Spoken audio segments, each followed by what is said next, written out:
The air hung heavy, thick with smoke and fear. Shadows stretched long and menacing in the flickering light of burning buildings. Gunfire echoed through the shattered streets, a deadly symphony conducted by unseen hands. Gaza City, once vibrant and alive, now resembled a faded photograph, its edges singed by conflict. This was not a war, this was a massacre. The stench of death clung to the air, a grim reminder of the human cost of this endless cycle of violence. Buildings lay in ruins, their concrete bones exposed, bearing witness to the brutal efficiency of modern warfare.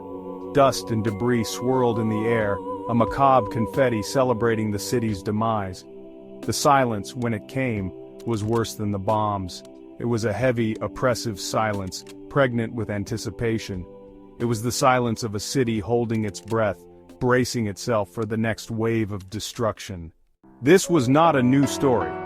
Gaza's history was etched in blood and pain, a tapestry woven with threads of displacement and despair. Generations had lived and died under the shadow of conflict, their lives punctuated by the rhythmic thud of bombs and the staccato bursts of gunfire.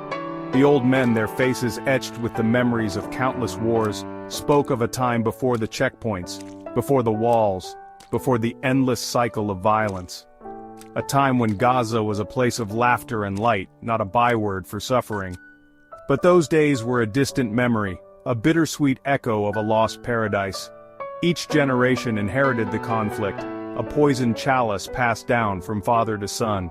The children of Gaza knew nothing but war, their childhood stolen by the insatiable hunger of conflict.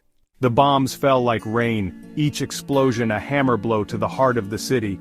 The sky, once a canvas of brilliant blue, was now choked with black smoke, the air thick with the acrid tang of explosives. Families huddled in their homes praying for deliverance, their faces pale with fear. The streets, once bustling with life, were deserted, save for the stray dogs scavenging for scraps or the lone ambulance racing against time. The city, once a symphony of human activity, was now a cacophony of destruction. Through it all, the people of Gaza endured. They shared what little food and water they had, offering comfort and solace to their neighbors. They mourned their dead, burying them in makeshift graves, their grief etched on their faces. They clung to hope, a flickering candle in the encroaching darkness. He sat amidst the rubble, a small figure dwarfed by the scale of the destruction. His clothes were torn, his face smudged with dirt, but it was his eyes that held the true horror of war. They were empty, devoid of life, reflecting the horrors he had witnessed. He clutched a tattered teddy bear, its fur matted with blood and dust. It was his only companion in a world that had been turned upside down. He had seen things no child should ever see, heard things no child should ever hear. His name was Ahmed, but his story was not unique. He was one of countless children robbed of their innocence, their childhood sacrificed on the altar of conflict. Their laughter, once the soundtrack of the city, was now a distant memory, replaced by the chilling silence of trauma. Section 5. A doctor's burden. The hospital was a testament to the human cost of war. The corridors overflowed with the wounded, their moans a constant reminder of the suffering outside. Doctors and nurses, their faces etched with exhaustion, worked tirelessly, their hands moving with practiced efficiency. Dr. Khalil, his eyes bloodshot from lack of sleep, moved from patient to patient, his face a mask of grim determination. He had seen too much death, treated too many wounds. Each life saved was a victory, but the losses weighed heavily on his soul. The hospital, a sanctuary for the sick and injured, was not immune to the violence. Bombs fell indiscriminately, turning havens of healing into scenes of carnage.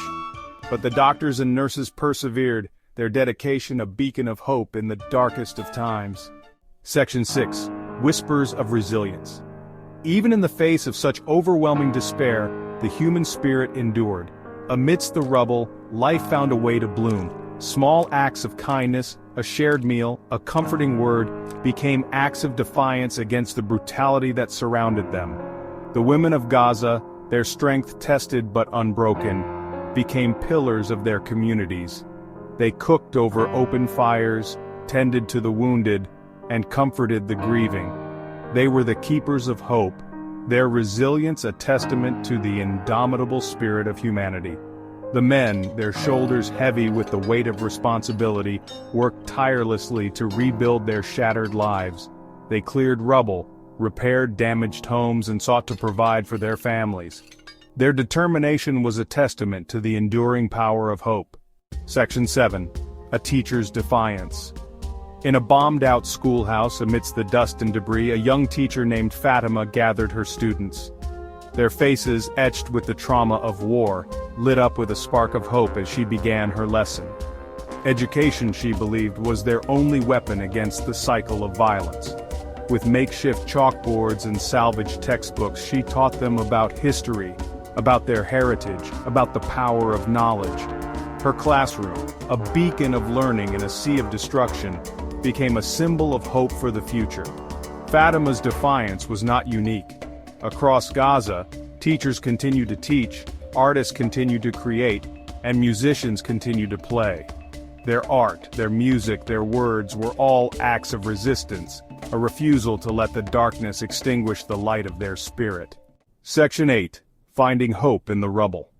As the sun began its slow descent, casting long shadows across the ruined city, a sense of weary resignation settled over Gaza. The bombs had stopped, for now, but the scars of conflict ran deep. The silence, once a welcome respite, was now a stark reminder of the devastation. But even in the rubble, life found a way.